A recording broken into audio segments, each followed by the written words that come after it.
ಮಕ್ಕಳ ಕಣ್ಣಲ್ಲಿ ಬೆಳಕು, ನೇಗಿಲ ಹೂಡಲು ಮಾಹಿತಿ ಬೇಕು. ಕೇಳಿ, ಶಿವಮೊಗ್ಗದ ಇರುವಕ್ಕಿ ಮತ್ತು ನವಿಲೆಯ ಕೆಳದಿ ಶಿವಪ್ಪನಾಯಕ ಕೃಷಿ ಮತ್ತು ತೋಟಗಾರಿಕೆ ವಿಜ್ಞಾನಗಳ ವಿಶ್ವವಿದ್ಯಾಲಯ ಇವರ ಪ್ರಾಯೋಜಿತ ಕಾರ್ಯಕ್ರಮ UAHS ನೇಗಿಲ ಮಿಡಿತ.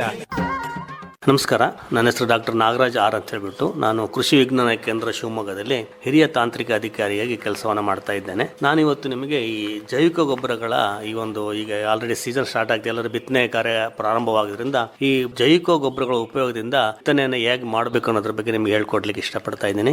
ಈ ರೀತಿಯಾಗಿ ನಿಮಗೆ ಜೈವಿಕ ಗೊಬ್ಬರಗಳಲ್ಲಿ 3 ವಿಧಾನಗಳಿದೆ. ಒಂದು ಮುಖ್ಯವಾಗಿ ಒಂದು ಸಾರಜನಕ ಸ್ಥಿರೀಕರಿಸುವ ಜೈವಿಕ ಗೊಬ್ಬರಗಳು, ರಂಜಕ ಕರಗಿಸುವ ಜೈವಿಕ ಗೊಬ್ಬರಗಳು ಹಾಗೂ ಪೊಟಾಷ್ ಕರಗಿಸುವ ಜೈವಿಕ ಗೊಬ್ಬರಗಳು ಅಂತೇಳಿ 3 ನಮೂನೆ ಜೈವಿಕ ಗೊಬ್ಬರಗಳು ನಿಮಗೆ ಸಿಗ್ತದೆ. ಈ ಗೊಬ್ಬರಗಳನ್ನ ನೀವು ಬೀಜಗಳಿಗೆ ಲೇಪನ ಮಾಡುವ ಮುಖಾಂತರ ಉಪಯೋಗ ಮಾಡಬಹುದು. ಇದ್ರ ಉಪಯೋಗ ಏನಂದ್ರೆ ಈ 3 ಉಪಯೋಗ ಮಾಡೋದ್ರಿಂದ ನೀವು ಸುಮಾರು ಒಂದು 25-30% ಅಷ್ಟು ರಾಸಾಯನಿಕ ಗೊಬ್ಬರ ಬಳಕೆಯನ್ನು ಕಡಿಮೆ ಮಾಡ್ಲಿಕ್ಕೆ ಸಾಧ್ಯತೆ ಇದೆ. ಇದು ಏನ ಸಾರಜನಕ ಸ್ಥಿರೀಕರಿಸುವ ಸೂಕ್ಷ್ಮಾಣುಜೀವಿಗಳು ನಿಮಗೆ ಒಂದು ರೈಜೋಬಿಯಂ ಬರ್ತದೆ.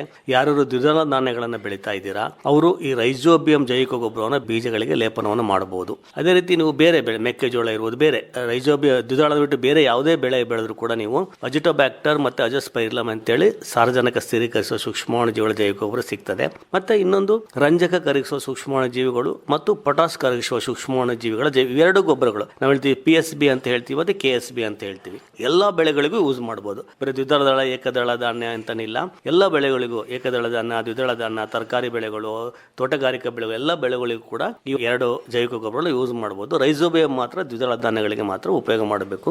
ಈಗ ಆಲ್ರೆಡಿ ಈಗ ನಾಟಿ ಮಾಡೋ ಸಮಯಗಳಿದೆ, ಈಗ ಬಿತ್ತನೆ ಮಾಡೋ ಸಮಯ ಇದೆ. ಇವುಗಳನ್ನು ಬೀಜಗಳಿಗೆ ಲೇಪನ ಮಾಡುವ ಮೂಲಕ ಇವುಗಳನ್ನು ಉಪಯೋಗ ಮಾಡಬಹುದು. ಇದೆಲ್ಲ ನಿಮಗೆ ಇವತ್ತು ಹೆಚ್ಚಾಗಿ ಇದು ನಿಮಗೆ ಲಿಗ್ನೈಟ್ ಪೌಡರ್ ರೂಪದಲ್ಲಿ ಸಿಗ್ತದೆ, ಕರಿ ಪೌಡರ್ ರೂಪದಲ್ಲಿ ಸಿಗ್ತದೆ, ಅಥವಾ ಈಗ ನಿಮಗೆ ಲಿಕ್ವಿಡ್ ದ್ರವ ರೂಪದಲ್ಲೂ ಕೂಡ ಸಿಗ್ತಾ ಇದೆ. ಸಿಕ್ಕಾಗ ಇದೇನು ಮಾಡಬೇಕಂದ್ರೆ ನೀವು ಒಂದು ಕಪ್ಪು ಪುಡಿ ರೂಪದಲ್ಲಿ ಸಿಕ್ಕಿದೆ ಆದ್ರೆ ಅದನ್ನೊಂದು 10% ಒಂದು ಸಕ್ಕರೆ ದ್ರಾವಣ ಮಾಡ್ಕೊಂಡ್ಬಿಟ್ಟು, ಈಗ ಸುಮಾರು ಪ್ರೈವೇಟ್ ಕಂಪನಿಗಳಲ್ಲಾದ್ರೆ ಅದು ಅಡೆಸಿವ್ ಅಂತಾನೆ ಕೊಡ್ತಾರೆ, ಅದನ್ನ ಯೂಸ್ ಮಾಡಬಹುದು. ಅದಿಲ್ಲ ಅಂದ್ರೆ ಒಂದು 10% ಸಕ್ಕರೆ ದ್ರಾವಣ ಮಾಡಿಬಿಟ್ಟು ಅದರಲ್ಲಿ 1 ಲೀಟರ್ ಮಾಡಿಬಿಟ್ಟು ಇದರಲ್ಲಿ 1 kg ಜೈವಿಕ ಗೊಬ್ಬರವನ್ನ 3 ಮಿಕ್ಸ್ ಮಾಡಿ ಒಂದು ಸ್ಲರಿ ಮಾಡಿಬಿಡೋದು. ಸ್ಲರಿ ಮಾಡಿ ಪೇಸ್ಟ್ ತರ ಮಾಡಿಬಿಟ್ಟು ನೀವೇನು ಬಿತ್ತನೆ ಮಾಡಬೇಕಲ್ಲ ಬೀಜಗಳನ್ನ, ಆ ಬೀಜಗಳನ್ನ ಅರ್ಧ ಗಂಟೆ ಮುಂಚೆ ಈ ಒಂದು ಸ್ಲರಿಯಲ್ಲಿ ಆ ಬೀಜಗಳನ್ನ ಅದ್ಬಿಟ್ಟು ಆಮೇಲೆ ಸ್ವಲ್ಪ ಒಣಗಿಸ್ಬಿಟ್ಟು ಆಮೇಲೆ ಬಿತ್ತನೆ ಮಾಡುವಂಥದ್ದು. ಈ ರೀತಿ ಮಾಡೋದ್ರಿಂದ ಏನಾಗ್ತದೆ, ಬೀಜದ ಸುತ್ತಲೂ ಕೂಡ ಈ ಜೈವಿಕ ಗೊಬ್ಬರ ಲೇಪನ ಆಗೋದ್ರಿಂದ ಏನಾಗ್ತದೆ ಅಂದ್ರೆ ಆ ಜೀವಿಗಳು ಬೀಜದಲ್ಲಿ ಸುತ್ತಲೂ ಭೂಮಿಯಲ್ಲಿ ಬೆಳ್ಕೊಂಡು ಆಮೇಲೆ ಗಿಡಗಳಿಗೆ ಪೋಷಕಾಂಶಗಳನ್ನ ಒದಲಿಕ್ಕೆ ತುಂಬಾ ಸಹಾಯ ಆಗ್ತದೆ. ಇದು ಸಾಧ್ಯವಾಗದೇ ಇದ್ರೆ ಎಲ್ಲೆಲ್ಲಿ ನಾಟಿ ಮಾಡ್ಲಿಕ್ಕೆ ಅವಕಾಶ ಇದೆ. ಈಗ ಭತ್ತದ ನಾಟಿ ಇರ್ಬೋದು, ತರಕಾರಿ ಬೆಳೆಗಳ ನಾಟಿ ಮಾಡೋದು, ಅಲ್ಲೇನ್ ಮಾಡ್ಬೇಕಂದ್ರೆ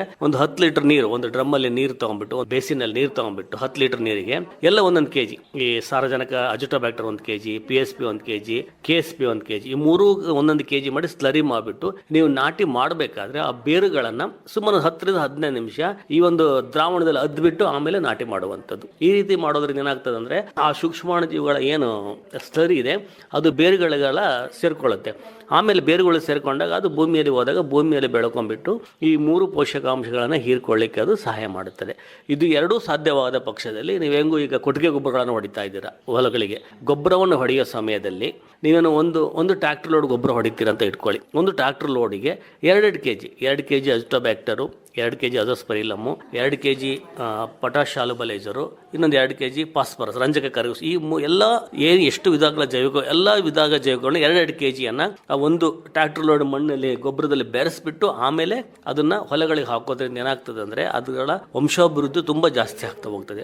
ಈ ರೀತಿಯಲ್ಲೂ ಕೂಡ ನೀವು ಜೈವಿಕ ಗೊಬ್ಬರ ಈ 3 ರೀತಿಯಲ್ಲಿ ಜೈವಿಕ ಗೊಬ್ಬರವನ್ನು ಉಪಯೋಗ ಮಾಡಬೇಕಾಗ್ತದೆ. ಒಂದು ಬೀಜ ಲೇಪನ ಮಾಡುವ ಮೂಲಕ, ಒಂದು ನಾಟಿ ಮಾಡುವಗಳಲ್ಲಿ ನಾಟಿಯನ್ನು ಅದ್ದಿಬಿಟ್ಟು ಮಾಡುವಂಥದ್ದು, ಮತ್ತೆ ಈ 2 ಸಾಧ್ಯವಾಗದಲ್ಲಿ ಭೂಮಿಗೆ ಸೇರುವಂಥದ್ದು. ಎಲ್ಲಿ ನಾವು ಸಾವಯವ ಗೊಬ್ಬರವನ್ನು ಕೊಟ್ಟಿಗೆ ಗೊಬ್ಬರ ಹೊಡಿತೀವಿ ಆ ಟೈಮಲ್ಲಿ ಸೇರಿಸ್ಬಿಟ್ಟು ಹಾಕಿದ್ರೆ ತುಂಬಾ ಮಹತ್ವ ಬರ್ತದೆ. ಇನ್ನು ಹೇಳಿದಂಗೆ ಇದು ಸಾರಜನಕ ನಿಮಗೆ ಸಾವಯವ ಸಾರಜನಕ, ಸಾವಯವ ರಂಜಕ, ಸಾವಯವ ಪೊಟಾಷ್ ಅನ್ನ ಭೂಮಿಗೆ ಸೇರಿಸೋದ್ರಿಂದ ನಿಮ್ಮ ಭೂಮಿಯ ಫಲವತ್ತತೆ ತುಂಬಾ ಜಾಸ್ತಿ ಆಗ್ತದೆ. ಇನ್ನು ಹೆಚ್ಚಿನ ಮಾಹಿತಿ ಬೇಕಾದ್ರೆ ನನ್ನ ಫೋನ್ ನಂಬರ್ ತಗೊಳ್ಳಿ, 9353493824. ಇದಕ್ಕೆ ಸಂಪರ್ಕ ಮಾಡಿ ಇನ್ನು ಹೆಚ್ಚಿನ ಮಾಹಿತಿಯನ್ನು ಪಡೆಯಬಹುದು. ಧನ್ಯವಾದಗಳು.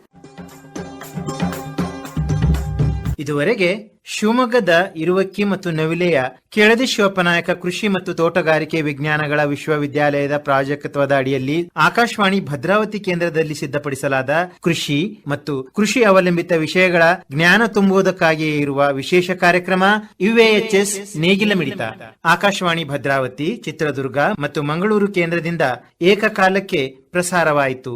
ಪ್ರಸ್ತುತಿ ಡಾಕ್ಟರ್ SM ಸುಧಾಕರ್.